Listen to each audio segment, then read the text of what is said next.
Amid indications from the Greek government that it is looking to go ahead and fast forward plans to license online gambling and VLTs this year, we caught up with some of the main stakeholders in the Greek market, incumbent offline sports betting monopoly ОΠΑΠ and Stanleybet, whose criticisms, which have been sent to the European Court of Justice, represent the biggest thorn in ΟΠΑP's side. All the other people were saying everything, the law will be tailor-made to fit ΟΠΑΠ. Now, the law, as it appears, is not tailor-made to fit ΟΠΑΠ. So there is still a way to go, because we have some points to make and there are some issues that we have to still clarify. So again, this is an answer to those that have been claiming that the Greek government and ΟΠΑΠ are one and the same thing. Assuming that there is no blackout period, as you call it, we call it a transition period, then whoever is operating today under no license then eventually will have a tremendous advantage over those who maintained a legal stance and decided not to participate. So, like ΟΠΑΠ, for example. So in essence, we would reward those who were participating in a market in an unlicensed manner. We have said it openly and clearly. ΟΠΑΠ is a combination of ΟΠΑΠ licensed the 11 games, its operations and its agents, and we cannot segregate and separate from that. So if whatever we do in the future, they will be part. They will be party, and we will have a discussion of how they are going to participate.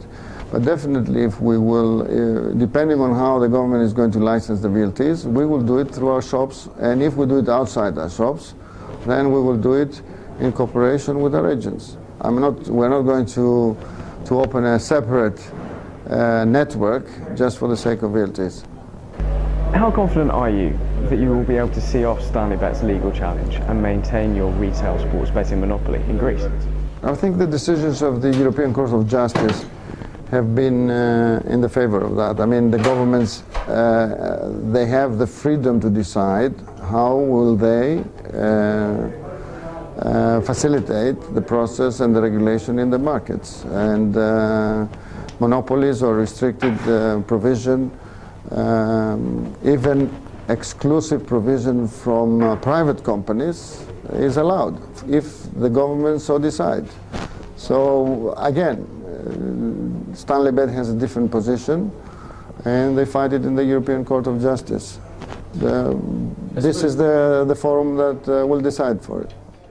Well, we actually hope that the Greek government is going to take these questions into account before actually there is an ECJ case ruling, and they will open up the offline sports betting market. But obviously it's going to create huge legal and perhaps even economical issues for the government in trying to restructure everything perhaps from the beginning.